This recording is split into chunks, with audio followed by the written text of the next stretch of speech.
Hey everyone, welcome back to the Thinking Crypto channel, your home for cryptocurrency news and interviews. Huge news for you, my friends. President Biden's crypto executive order is expected to be released midweek of this week. So, Wednesday, essentially. This is being reported by Bloomberg, CNBC, AP News. So, the mainstream media is picking it up. It seems like it's coming this week for sure. I want to break down the details around it and what are the implications. Is this the catalyst that we've been waiting for to help the market to move upwards? We'll talk about it. Also, there's big updates around the SEC Ripple lawsuit. Apparently, officials of the SEC are not confident that they're going to win this lawsuit. Of course, we've been talking about this, right? Gary Gensler preempting a loss in the wording that he used in his interview with Jon Stewart. Also, there's a big update around the Flare Songbird network that I want to share with you guys, and that and much more. Before we get there, please go ahead and hit the thumbs up button, leave a comment below, and hit the subscribe button if you're new here. It helps support the channel and it doesn't cost you anything. If you're listening on a podcast site, please give me a 5-star rating. Quick word from our sponsor here, which is iTrust Capital, which allows you to do 24/7 crypto trading in a tax-free environment. So essentially, you're trading crypto with your IRA in a retirement account, and you get huge tax benefits. Now, many of you know capital gains tax, man, it's highway robbery, right? I've been hit with capital gains taxes many times, and it's painful. The government takes so much of your money. Well, you can avoid all of that, guys, with iTrust Capital. They have over 25 cryptocurrencies, and they have a mobile app and huge tax advantages for using them. And by the way, it is free to sign up. You don't have to pay any fees. So you can go click on the link in the description, go sign up and check it out. There's low fees and no hidden fees as well. They use great security. They use Coinbase custody for custodial services of the assets, their users' assets. And they have a great support team, guys. So I highly recommend this platform. And you may have seen their commercial on TV. They've been doing some big time marketing. So be sure to check out this platform, guys. It's great. And if you sign up through my link, you will get $100 funding bonus. So once again, click the link in the description. It's free to sign up. Go check it out. And let's jump into the news now. All right. We got Bitcoin right now currently at $38,674, up about just over 2% from a 24-hour perspective. So if you look at the weekly chart here, there's a weak green candle forming, but obviously that could easily change to red. Price could go down. But let's see what happens. Like we talked about in yesterday's video, Bitcoin seems to be following the corrective pattern that we saw in summer of 2021. And it will find its bottom before moving upwards into the retracement or into a big, massive bull run, right? Those are the two theses or scenarios that are at play. And we'll see what happens. I just want higher prices. I'm here to make money, and I'm waiting for alt season, where I know many of us are as well. That's where a lot of the money is made. And at this point, we just got to be patient. And if the chart not looking great right now bothers you, go do something else with your time, right? And here's some great sentiments that I want to share from Anthony Scaramucci, who I've interviewed a couple of times. He tweeted out, "Pandemic, World War III, baseball strike. Hang in there. We are getting to the bottom. See through the fog and hang tough." So just got to wait it through, my friends, and be patient. Like I said, step away from the charts if it bothers you. But what we're waiting for is that bottom to come in, and then also a catalyst to drive the price up. One such catalyst could be the following: the long-awaited Biden executive order on cryptocurrencies, outlining the admin's view of digital assets and directing further study of economic, regulatory, and national security issues, is finally expected to be signed by the president this week. This is coming from a White House reporter at Bloomberg News, and this was also confirmed by a White House reporter from CNBC. She tweeted out, "Biden administration will release its long-awaited crypto executive order by midweek, aiming to coordinate policymaking for digital assets among various agencies. Expected to report back over the next 3 to 6 months," an admin official says. This is bullish, my friends. And if you saw my interview with Ron Hammond of the Blockchain Association, which is doing a lot of advocacy, educating, and lobbying in Washington, D.C. for crypto regulations. He said this respective executive order is not going to be negative. It's going to be something positive. Now, will it be extremely positive that it's going to provide all the clarity we need? Of course not. It's not. But what it's going to do is rally the troops, CFTC, SEC, all the respective regulatory bodies come together, start doing studies on cryptocurrencies, bring back your respective recommendations. So it's a move in the right direction. I wish this happened years ago, but hey, better late than never, right? But I think we're at a tipping point where the U.S. needs to move. And I think this is going to be significant. And this is why I'm bullish, macro level, long term. The prices right now don't scare me. And even if I have to go through another bear market, that's okay. Things are moving. It may be moving at a snail's pace, but it's moving. And if you got Biden putting out an executive order, this is huge. Now, you put that into context with we've been seeing more members of Congress becoming crypto advocates, right? We've been reporting on that. You have a lot of new people jumping in, putting out bills in different states to make Bitcoin a legal tender. We saw like Ted Cruz, guys like him have been pushing Bitcoin, saying how great it is. So it is a very different time than it was years ago, where I don't think any politician wanted to touch Bitcoin or crypto. They didn't even want to talk about it, let alone say something positive about it, right? But bullish times are ahead, my friends.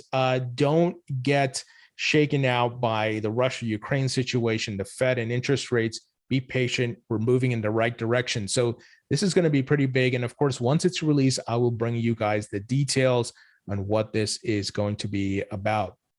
Now, let's move ahead. Dennis Porter highlighted the following: high-ranking Democrat U.S. Senator and chair of the powerful Senate Finance Committee, Ron Wyden, warns against tough clampdown on Bitcoin and crypto, declares he is on the side of the innovator. Case in point, guys, more members of Congress. We're seeing bipartisan support. This is not a Republican thing. It's not a Democrat thing. Everybody's on board this train. We need more, of course, but there's a lot of folks. So Ron Wyden, a Democrat, and he's speaking out, saying, hey, let's get this right. We need innovation. Don't try to come down heavy-handed. And his comments, I don't think are just happen to be a coincidence that the executive order is going to be coming. I think he knows, they know what's coming. So speaking of Ron Hammond, and maybe I'll have him back on the show next week because he's got some big things that he's working on, and once again, his ear to the ground on this. He kind of highlighted what we discussed last week, that everything right now, the high priority is Russia, Ukraine, right? And obviously there's inflation, oil prices, gas prices are going crazy. So, he's highlighting that crypto is still a big topic, but there's bigger fish to fry right now. But obviously it looks like Biden is going to be putting out his executive order, and we'll see what Congress is able to do. His comments are strictly around Congress. So Congress is obviously occupied with other stuff. Let's move ahead. Sam Bankman-Fried of the CEO of FTX, he tweeted out the following, which I thought was interesting. He said, perfect summary of sanctions in crypto. And this is from the acting director of FinCEN, Him Das, in a statement. He quoted him saying, although we have not seen widespread evasion of our sanctions using methods such as cryptocurrency, prompt reporting of suspicious activity contributes to our national security and our efforts to support Ukraine and its people. So, once again, there's a balance to this, right? You have clowns like Elizabeth Warren, which are just going to come out and say, see, they're going to invade, Russia's going to invade, the sanctions with cryptocurrencies, and the folks at Ripple and many others have disproven that, right? But we need balance. Like, hey, could they potentially use cryptocurrency? Of course, but they can't use cryptocurrency alone because there's not enough liquidity. Could they use cryptocurrency in conjunction with some other currency and other assets? Of course, right? But the problem is not cryptocurrency. Cryptocurrency is just the medium. If you want to stop the sanctions, then you need to, yes, look at all facets, but you can't come down and kill crypto as a result of that. That's asinine. This is why I call Elizabeth Warren a clown.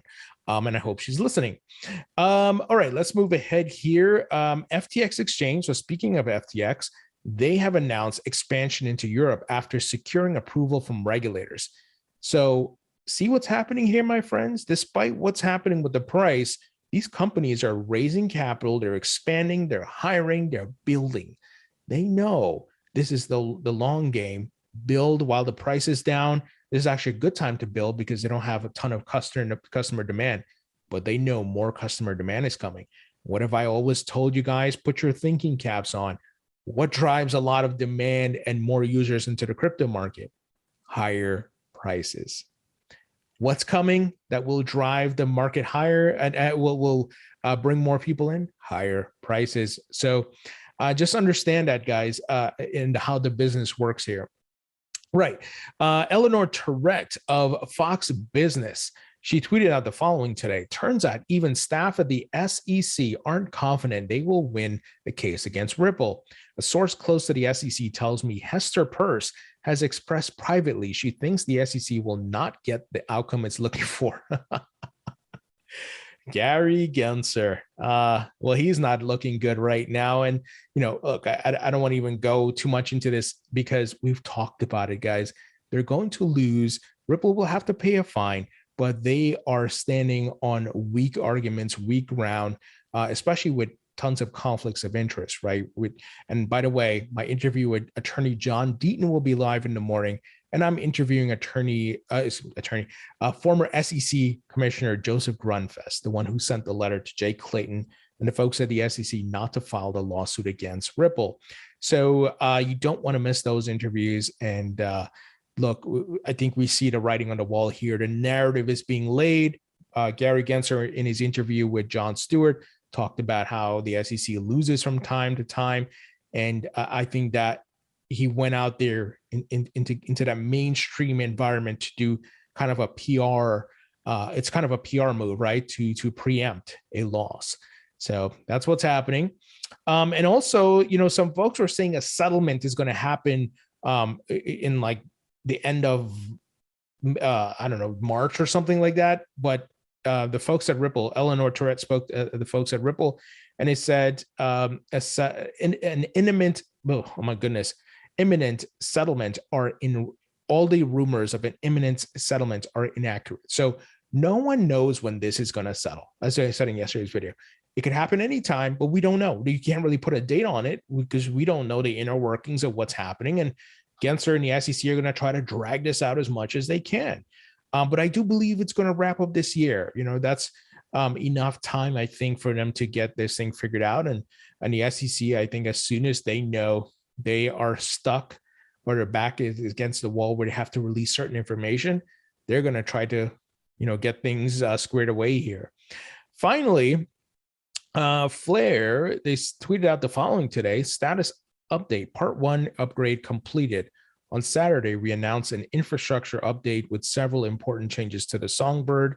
Today, we're happy to report that all hard forks have gone through successfully, and the team is moving forward with the preparation of stage 2.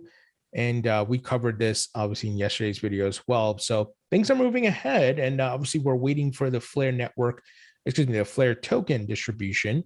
And I'm trying to schedule an interview with Hugo, founder of Flare, a follow-up interview, so you guys can hear what's happening and what's coming up next.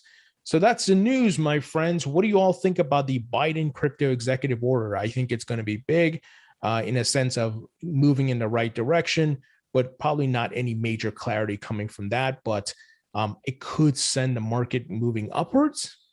I hope, fingers crossed. Let's see what happens. But bullish times are ahead. Just be patient, have a macro view.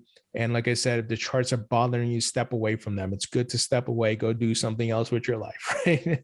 All right, guys, hit the thumbs up button, share this video, and I'll talk to you all later.